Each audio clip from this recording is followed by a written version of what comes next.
النهارده هعمل مكرونه بشاميل بالفراخ والمشروم. عندي كده بصلايه وسط مقطعه وفلفل الوان ومشروم فريش ونص كيلو صدور فراخ مقطعه مكعبات.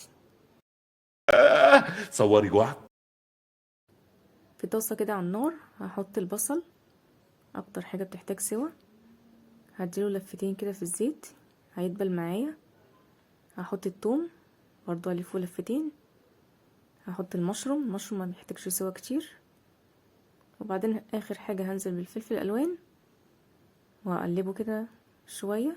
وبعدين هعمل فراغ في النص احط فيه الفراخ بحيث تبقى ملامسه لقعر الطاسه، وهحط الخضار المستوي ده فوق الفراخ بحيث ان هي تبقى اخده قعر الطاسه كلها.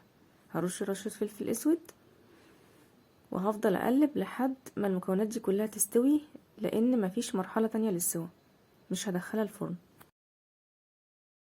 البشاميل بقى حطيت زيت عليها معلقه سمنه و5 معالق دقيق. قعدت اقلب فيهم كده، لقيت الزيت قليل حطيت شويه كمان. فضلت اقلب كده لحد ما الدقيق اتحمر معايا لونه اتغير وطلع ريحه حلوه كده. هنزل بقى عليه كوبايتين لبن وكوبايتين ميه. بس الكاميرا وقفت معايا وانا مكنتش اخده بالي، بس هي دي الحته اللي اتقطعت. كوبايتين ميه وقعدت اقلب كده لحد ما فكيت الكلكعه دي خالص، والقوام بتاع البشاميل بقى كريمي. المكرونه بقى عندي حله ميه على النار كده سخنه، حطيت عليها معلقه ملح وحطيت عليها كيس مكرونه 400 جرام، وهسيبها تغلي يعني 10 دقايق ربع ساعه كده لحد ما تستوي. وبعدين هصفيها وارجعها الحله تاني.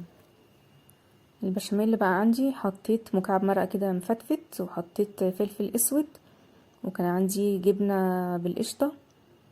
جبنه بالقشطه دي القوام بتاعها والطعم قريب قوي من الجبنه الفيتا، بس على احلى بقى. في ناس بتحط على البشاميل جبنه مثلثات، وفي ناس بتحطه في صينيه وبتحط عليه موتزاريلا في الفرن. بس بجد دي احلى جبنه يعني، او اكتر جبنه مناسبه قوي للبشاميل. اخر حاجه هحطها معلقه ملح، وابقى عامله حساب طبعا ان المرقه فيها ملح.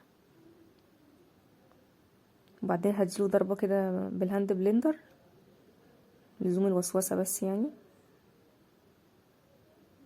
بصوا القوام عامل ازاي، كريمي خالص. هبتدي بقى انزل بالبشاميل على المكرونه.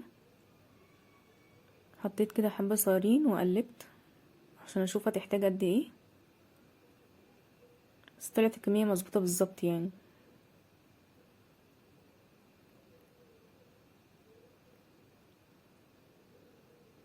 قلبت كده كويس.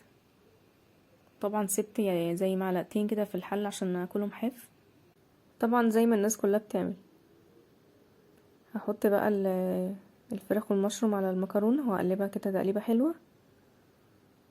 والله ما تصوروش الريحه عامله ازاي، في ميكس روايح كده، بصل على ثوم على فراخ على مشروم، رائع رائع.